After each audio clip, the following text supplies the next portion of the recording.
Okay, so in watching my videos, you've probably only seen this area behind me, the Iron Brew, the books there, the YouTube plaque, the whiskey shelf, this area. This is probably all you've seen of my house in London, and maybe even a little sneak peek of the kitchen as well. But that's it, you've not seen any more of my tiny home in London.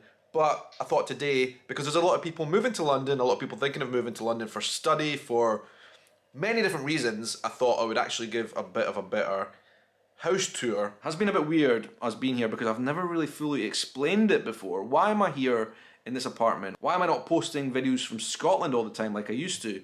I've never really explained it, why I'm here, what I'm doing here. So let me just say now, right? I came to London exactly a year ago, right? You might not believe that, it's crazy how time flies. And I haven't really shown you guys properly where I live and all that kind of stuff. For exactly 1 year. Exactly 1 year, September last year, 2019, we moved here. But I've got a huge announcement about that at the end of today's video. So you're going to want to hang on until the end of this video because I'm really excited to share with you some great exciting news about this whole situation. But for now, I'm giving you guys a tour of this tiny apartment, our tiny apartment in central London. So thank you very much for tuning in. Don't forget to hit subscribe if you're new, like the video, and let's do it.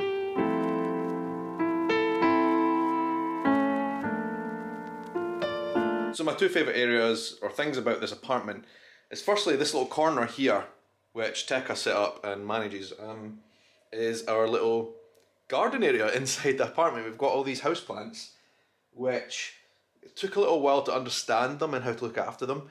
They were not doing very well in the beginning, but they have started to thrive a bit better now. These are one of the personalised touches that we put into this apartment, which is actually one of the few things that we could actually personalise about this apartment, because most of the stuff in here, like the furniture, is all the landlord's, apart from my desk, which I will show you in a little bit. So we've got these plants in this corner, and another side of the TV is a cactus as well. Nice to have a bit of green when you're in a big city like London. You can see the window there. We are actually very lucky because there is a shared communal garden which is totally blocked off from the outside world out there. It's like a perfect triangle shape. Nobody else from the street can come in here, just us. But everybody else in the apartment block, you know, it goes up for like 22 floors or something. They have to go down in the elevators, the lifts, the stairs to get to the garden. We are very lucky, and we chose this particular apartment for the very reason that we can just go to the window, the big window, open it up, and step outside. So I'm outside now. This is the garden that we have here. It is pretty cool, and I think the best thing about it is the fact that throughout lockdown, throughout the virus situation, you know, we've not been able to go out in the streets of London that often until very recently, because it's just not really been that safe to. But we've had our own little private kind of area of garden here. So what I'll tend to do is open this window when it's hot and sunny, when it has been hot and sunny, which it has been a very hot and sunny summer in London. We open this window, I get a deck chair out and put it right here in the patio. And to be honest with you, there's hardly any time when there's ever people out here. It's very quiet, peaceful, and a great place to just chill out. A little private garden area of London, which is so unique. So that is a big benefit of this apartment, for sure. Not everybody is lucky enough to have something like that. A lot of people have balconies, and some people further out do have good sized gardens, but in the city centre of London where we are, it's pretty rare to have a space like this. You can just step in and out of the window. It's pretty cool. It makes such a big difference to health and happiness when you're in a city like London, I think. So this is pretty much where we spend all our relaxation time, you know, watching TV, watching YouTube videos, playing Nintendo. We've got a rug there, and this is the sofa, which is the landlord's, but it's a good sized sofa. It's actually a sofa bed, so we've had a couple of people staying with us.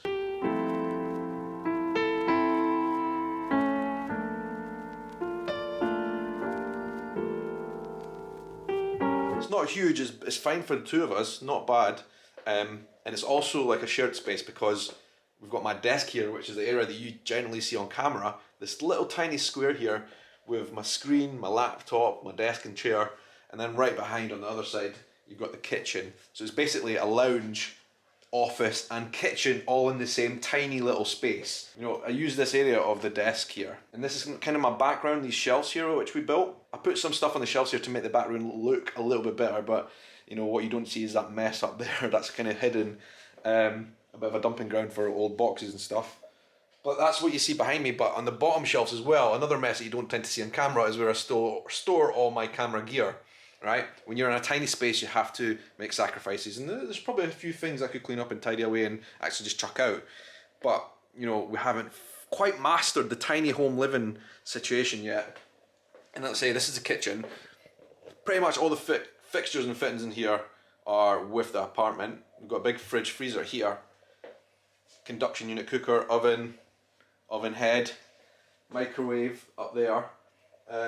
Luckily we have a dishwasher here and washing machine / dryer, all good. So it's a small kitchen but it's functional, everything has a place really, and we make use of this space quite a lot. But like I said, we're in a space where we have the living room, computer desk and kitchen all in the same space, so it can be a bit difficult through the day when I'm working in my 9 to 5. Tech is working at the same time in the same space, and then we've also maybe got the washing machine on or we are doing the cooking. You know, it can all get a bit much in this space. Another thing which is a bit untidy at the moment is we do have this tiny dining table set with 4 chairs as well. But I tend to use that as a kind of extension of my workspace for doing videos and stuff. So that is pretty much the main living area. Not huge, but all functional, all has its space, and we make a lot of use of this area. Like, I spent the last 6 months of lockdown pretty much confined to here and obviously out in the garden. So not being great and happy in that sense, you know. London is about going out and enjoying the street and all that kind of stuff. But it's been fine, we've managed, we've got on. And I'd say mostly thanks to that window in that shared garden out there. If it wasn't for that, I might have went mad.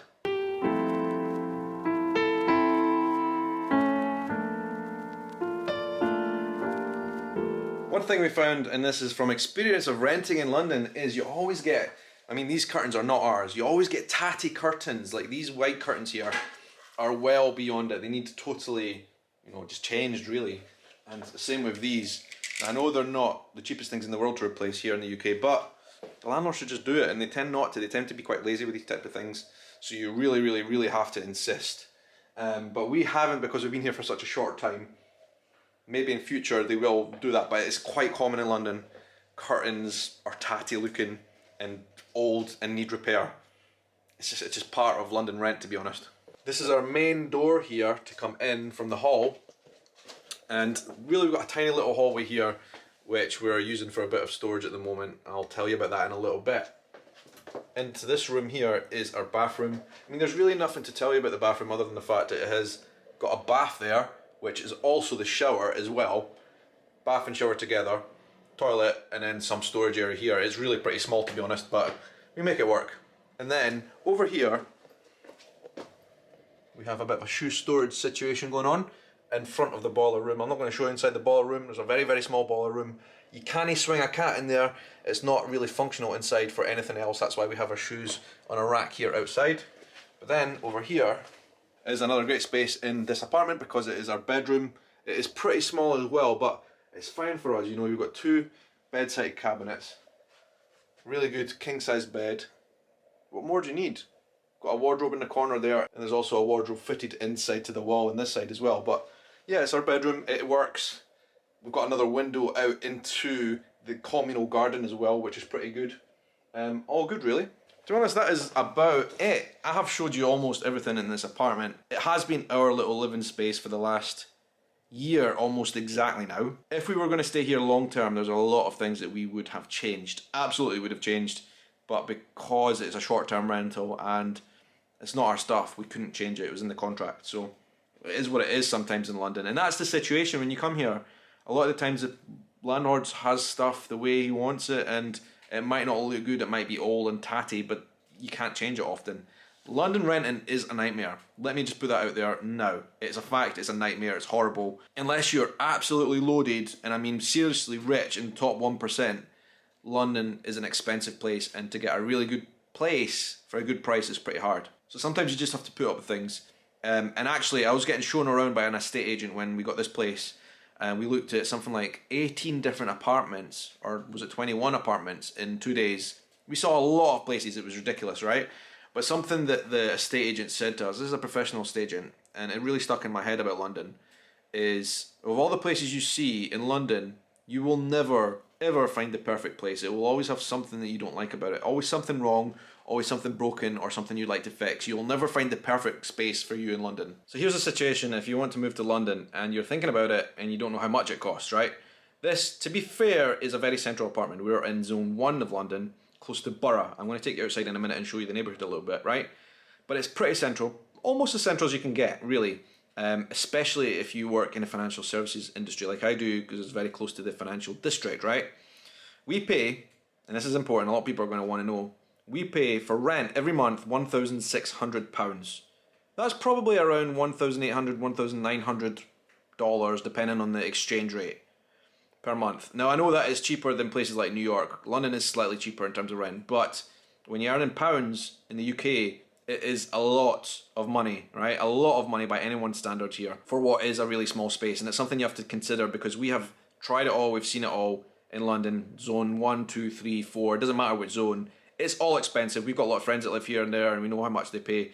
It is expensive in London if you want to move here. Even with a tiny 1-bedroom apartment like we have, you're going to have to spend a significant proportion of your salary on the rent. And then you have to pay electricity on top. And then you have to pay gas on top if you've got gas.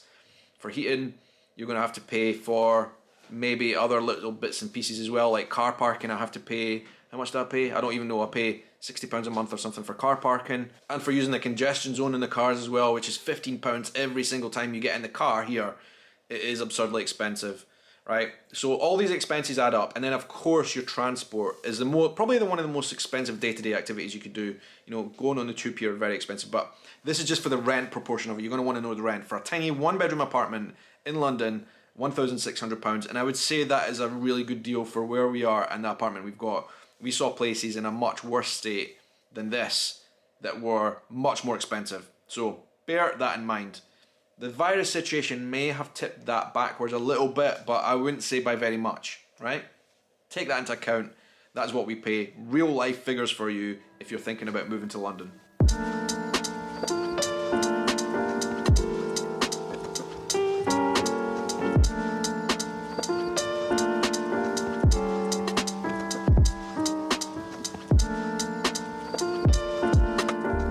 Alright, so I'm out in the streets just outside our apartment. The neighbourhood that I'm actually living in here in central London is called Borough.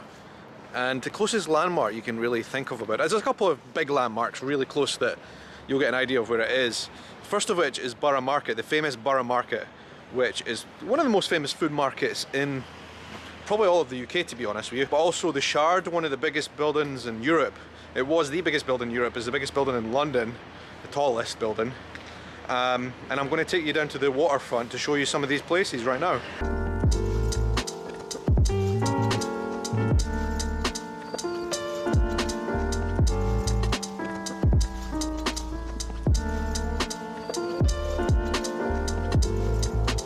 Okay guys, so I'm on London Bridge right now. This is kind of about the end extension of my territory, of my neighbourhood where I live, right? The famous River Thames right here, the Tower of London in the distance, HMS Belfast, a big ship here.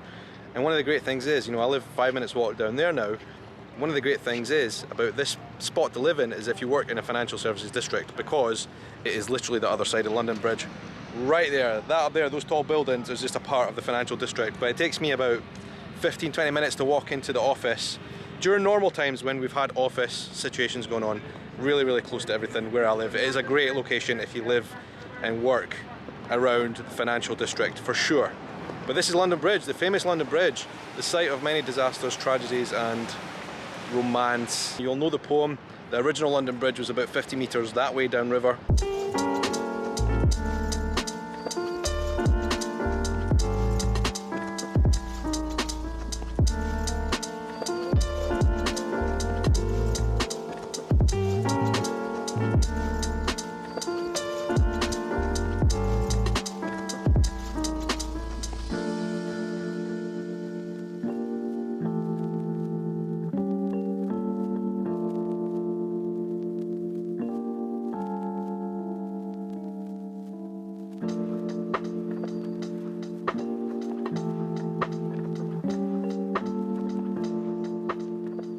Just been out walking in East London, shooting a bit of B-roll for the video. Kind of showing you the neighbourhood. We've just crossed the river from where I live. It's not quite the same neighbourhood as where I am, but it's very close, very close. Like, took us what, half an hour to walk here, 20 minutes, but we went in a big circle as well. This is the first time since February, since lockdown, that we've been comfortable enough to come out and get a coffee in an actual cafe. Feels good. But also, when we're walking around East London, we're realising probably 80% of people not wearing masks? 80% of people at least not wearing masks when there's crowds, really big crowds.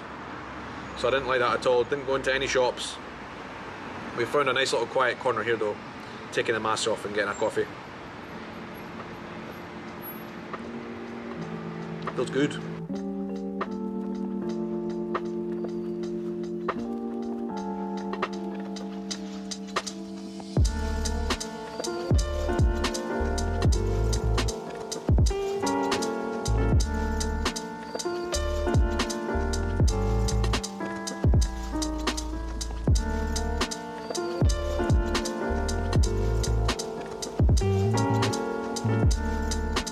Alright, so we've done a bit of a full circle of the place where I live now.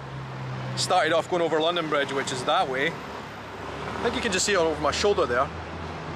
Went through the city of London, through the financial district, and East London, which is a bit more hipster, a bit more gritty. A nice part of London where there's lots of really cool bars and restaurants and stuff, which are all pretty much empty right now. And I've come full circle, and now I'm at Tower Bridge here. On the Tower Bridge, which is actually packed with people and cars. So I thought I'd give you a bit of a view of the kind of neighbourhood where we live. That's giving you a full 360, basically. I'm going to go walk back home now and tell you some good news.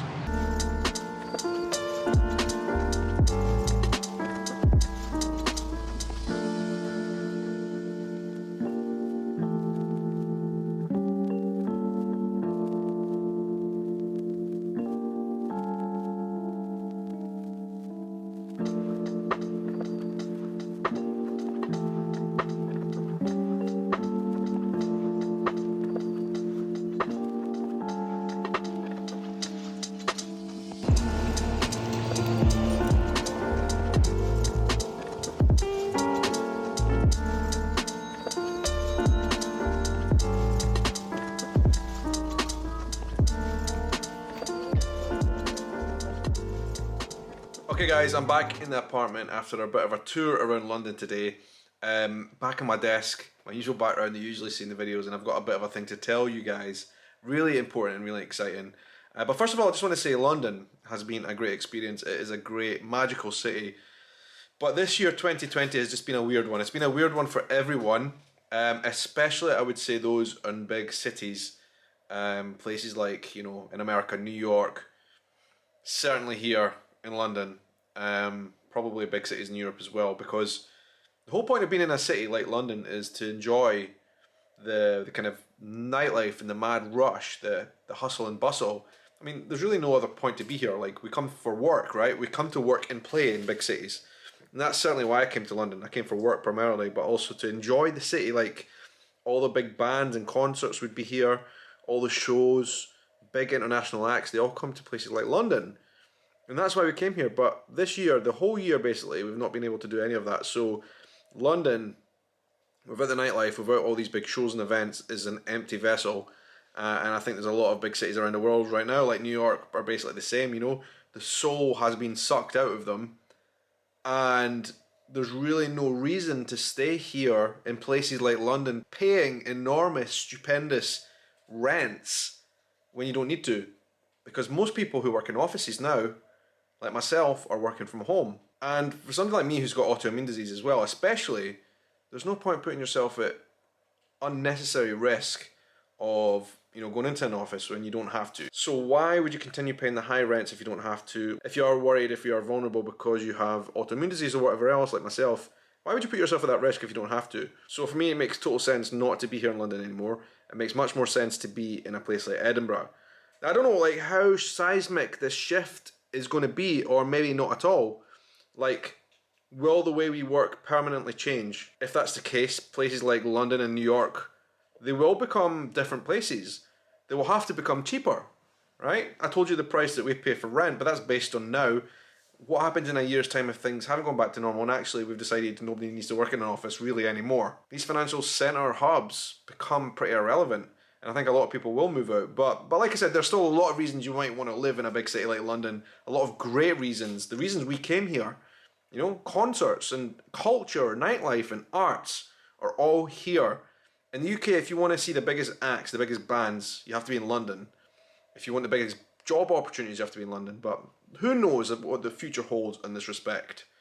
But certainly, I think I've just given you a bit of a hint as to all my reasons and the kind of big announcement I wanted to make to you as to why I don't think I should be here paying the extortionate rents anymore. One, I have autoimmune disease. I don't want to be in a place like London where it's still very busy and I don't feel totally safe. Two, the rent. Like, I don't want to be paying the rent. So, big announcement. I am moving back to Scotland, to my hometown of Edinburgh, where I can tell you now the cost of living for me is going to be lower by a multiple of about 3 or 4. It's going to be vastly cheaper for me to live there. We've already got a place to live, which I'm very excited about. Very, very excited about that. And actually, at the time of recording, we are about to move within the next 7 days. By the time you see this video, we will have moved into Edinburgh, into our own place, and you will see the videos all about that whole thing, that process of moving and all that kind of stuff in a future episode. You probably would have seen, if you were eagle-eyed watching this video, in the tour earlier on, I'll just take you through to the hall here quickly, and put the light on, you will have noticed these boxes from IKEA. And like I said, these boxes are because we're moving. Moving is a stressful process, right? We are moving home. That's 12 big boxes we have to fill. So what I'm going to do, right, is basically take my car, which is here in London at the moment, and drive it to Edinburgh. When I get to Edinburgh, I'm going to get a van, hire a van, bring it back to London, fill up all the rest of the stuff, and then take it back to Edinburgh for the final time. It just doesn't make sense anymore to be in London. Like I told you guys, it makes sense for me to be in Edinburgh because it's safer, there's less people, and it is heck of a lot cheaper. It's just a nicer place for me. I'm looking forward to making some great Scottish content as well. That is going to be a really, really big, massive bonus and benefit. Can't wait to be showing you guys around my home country again, getting out and about on road trips and all that kind of stuff. It's going to be great, it's going to be awesome. I just can't wait. I have felt really, really upset this year that being stuck in London in its current form, an empty vessel, London's soul has been sucked out of it.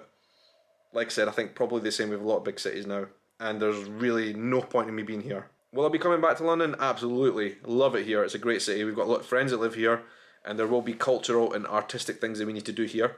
There might be bands we want to see, we might be work events and meetings that I might need to come to, conferences in London and all that kind of stuff in future. 100% I'll need to come back for things like that. But I'm very, very excited to be home, to be based again in my home city of Edinburgh, and I'm sure you guys are going to enjoy that as well, because I know a lot of you love Scotland. So that was my big announcement. I'm really pleased, really excited about that. Can't wait to get moving. And for those of you thinking to come to London and live here, the point of this video, I still suggest it is a great, great, great city. A lot of things to do. Culture, the arts, unmatched. Music, live music and business as well. The best food, restaurants and stuff in the world. And of course, a great, great touristic sites in London. It is a great place to come and visit and live, if that is your phase of life at the moment, if that's the type of place you want to come. Of course, not going to happen this year as a tourist, really. Probably not until there's a vaccine and the whole thing gets back to normal. And you might come here for study, you might come here for other work reasons as well, and it is a great city for all the reasons I said. But for my phase of life at the moment, for everything that's going on at the moment, it makes much more sense for me not to be here. And I'm so excited that this 1 year in London is now finally over. I'm so excited about that, guys. I can't wait. I can't even tell you how excited I am to move back to Edinburgh. But like I said, you will see that whole process in the upcoming videos. And I just want to say for now, thank you very much for watching this kind of transitional phase in my life when I've been kind of here, there and everywhere, you know, not fully making videos from London because I didn't really want to, travelling around about here in England, but now going back to Scotland. So thank you for the support, thanks for watching. And that's really all I've got to say for today's video. Hopefully you found it useful, interesting, or valuable in some way.